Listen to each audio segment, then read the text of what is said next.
Very good morning. My name is Surabhi Mittal. I am a breast cancer warrior.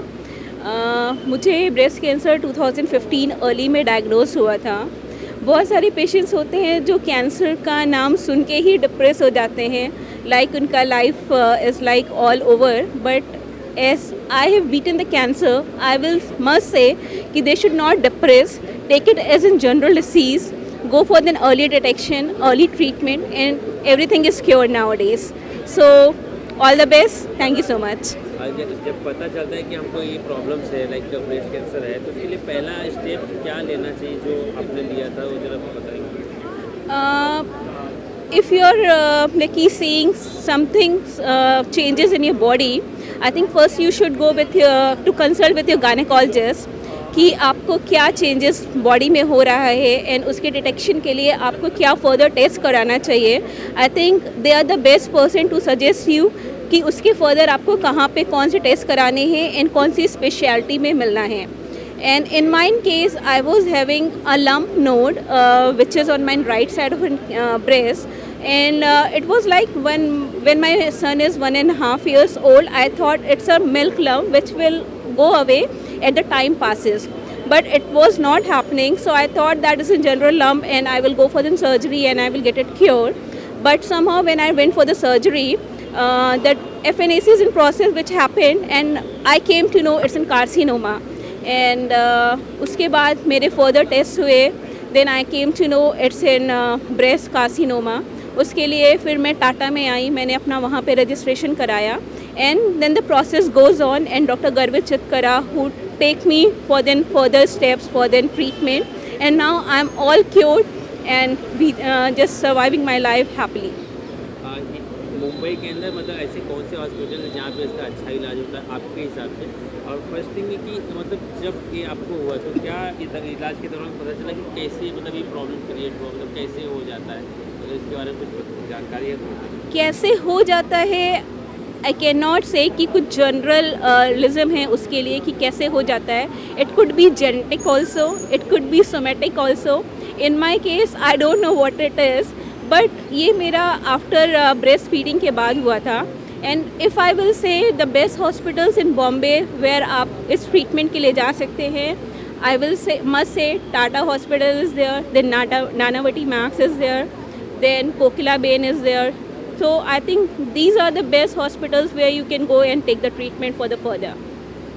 Like अगर आपको हो गया है, ये प्रॉब्लम्स हो गई, तो आपको घबराने की जरूरत नहीं, इसका मतलब ऑफ कोर्स अगर आपको ये डायग्नोज होता है कि आपको कैंसर है, तो इसके लिए आपको एकदम नहीं डिप्रेस होना है, घबराना नहीं है.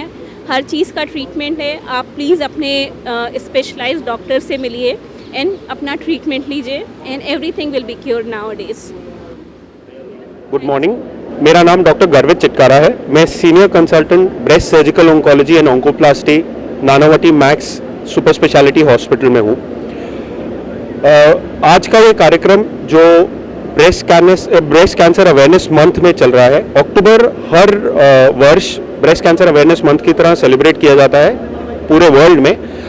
और इस महीने में हम भी रेगुलरली कुछ ना कुछ, कोई लेक्चर्स, कोई मीटिंग्स, कम्युनिटी आउटरीच प्रोग्राम करते रहते हैं. और उसी लय में चलते हुए आज का ये प्रोग्राम ऑर्गेनाइज किया गया, जो कि एक साइक्लोथॉन है, जिसमें हमने यंग गर्ल्स को बुलाया और उन लोगों ने बहुत आगे बढ़कर पार्टिसिपेट किया है. बहुत अच्छा क्राउड गैदर हुआ. जो लोग यहाँ से साइकिल चलाते हुए गए हैं, और इसका करने का मतलब सिर्फ ये है कि जितनी यंगर जनरेशन को जब हम ब्रेस्ट कैंसर के बारे में बताते हैं, जितना वो समझते हैं, उतना ही वो आगे स्प्रेड कर पाते हैं अवेयरनेस को. और जितना ही हम अवेयरनेस को आगे बढ़ाते हैं, उसी की वजह से जल्दी कैंसर डायग्नोस हो पाता है. और जब हम जल्दी कैंसर डायग्नोस कर पाते हैं, उतना ही अच्छा सर्वाइवल हो जाता है. That is why it is said early diagnosis saves lives. कहने का मतलब ये कि जो प्रॉब्लम्स क्रिएट होता है जब बॉडी के अंदर होते हैं, डिजीज होते हैं, तो ये अगर इसको हम पहले से कुछ ऐसी सावधानियां बरतें तो ये नहीं होगा. सो कुछ तरीके हैं, कुछ मॉडिफाइबल रिस्क फैक्टर्स होते हैं जिनको आप कुछ मॉडिफाई कर सकते हैं, जिनकी वजह से कैंसर के चांसेस कम हो जाते हैं. वन ऑफ जो most common modifiable risk factor हमारी पॉपुलेशन में दिखता है वो है मोटापा। मोटापे को कम करने से ब्रेस्ट कैंसर के चांसेस, सिर्फ ब्रेस्ट कैंसर नहीं और भी बहुत सारे कैंसर के चांसेस कम हो जाते हैं, हार्ट डिजीज के चांसेस कम हो जाते हैं और ब्रेन डिजीज के चांसेस भी कम हो जाते हैं। और मोटापा कम करने का सबसे आसान तरीका है एक्सरसाइज। और कितनी एक्सरसाइज करनी है? 40 मिनट दिन में एक बार और हफ्ते में 5 दिन, सिर्फ इतना। और बहुत रिग्रेस एक्सरसाइज, जिम जाके आयरन पंप करने की जरूरत नहीं है, आप सिर्फ रेगुलर वॉकिंग भी करेंगे उतना भी बहुत है। और ये पब्लिश्ड लिटरेचर है, ये सिर्फ हेल्थ टिप नहीं है जिसके अंदर हम बोल रहे हैं कि आप ये करिए तो अच्छा है। ये एक्चुअली बताया गया है, साइंटिफिकली प्रूवन है कि exercise can reduce the chances of breast cancer. और दूसरी जो चीज़ आप करना चाहेंगे, ये तो प्रिवेंशन का हो गया। जहाँ पे हम अर्ली डायग्नोसिस की बात करते हैं, अर्ली डायग्नोसिस में हम कैंसर को जल्दी से पकड़ने की कोशिश करते हैं। उसमें हम लोग एडवाइस करते हैं कि यंग लड़कियां भी सेल्फ ब्रेस्ट एग्जामिनेशन शुरू कर सकती है। सेल्फ ब्रेस्ट एग्जामिनेशन से आपको अपनी ब्रेस्ट के बारे में पता चलता है और अगर उसमें कोई चेंज होता है आप जल्दी से जल्दी डॉक्टर को जाके बता सकते हैं। 35 साल की उम्र होने के बाद आप क्लिनिकल ब्रेस्ट एग्जामिनेशन कर सकते हैं। क्लिनिकल ब्रेस्ट एग्जामिनेशन का मतलब है डॉक्टर को दिखाना, और ये साल में एक बार करना ही होता है। बेस्ट तरीका होता है अपने बर्थडे वीक में जाके एक बार डॉक्टर से मिल लीजिए, अपना ब्रेस्ट एग्जामिन करवा लीजिए। अगर उसमें कोई गांठ, कुछ ऐसी चीज़ है जिसको बायोप्सी करने की ज़रूरत है या कोई भी इन्वेस्टिगेशन करने की ज़रूरत है तो वो एडवाइस कर देंगे। इसी तरीके से स्क्रीनिंग मैमोग्राम भी किया जाता है। पॉपुलेशन बेसिस पे शायद हमारे देश में अभी वो पॉसिबल नहीं है, but screening mammogram 50 to 75 years की एज में अगर हम 2 साल में एक बार भी करें उतना भी बहुत है कैंसर को जल्दी पकड़ने के लिए। और अगर हम, जैसा मैंने पहले कहा, जितना जल्दी हम कैंसर को पकड़ेंगे उतने ही चांसेस है कि हम इसको बिल्कुल ठीक कर पाएंगे, उतने ही चांसेस है उतनी जानें हम बचा पाएंगे। जब ये डिजीज बॉडी के अंदर आ जाती है तो सबसे पहला स्टेप क्या लेना चाहिए? अगर डिजीज बॉडी के अंदर आई है और ये प्रूव हो चुकी है कि वो आपको कैंसर है तो पहला स्टेप ये है कि प्लीज जाके किसी कैंसर डॉक्टर से मिलिए ताकि आपको वो सही तरीके से गाइड कर सके। बहुत बार सॉलिड ट्यूमर्स का मतलब है जो हाथ से महसूस होने वाले ट्यूमर्स है, बहुत हाथ से महसूस होने वाले कैंसर है, वो सर्जरी से ठीक हो सकते हैं, उन्हें निकालने की जरूरत पड़ सकती है। और आज के दिन में सर्जरी में पूरा ऑर्गन निकालने की जरूरत नहीं होती। जैसे ब्रेस्ट कैंसर में आज के दिन में पूरी ब्रेस्ट निकालने की जरूरत मैक्सिमम लोगों को नहीं पड़ती।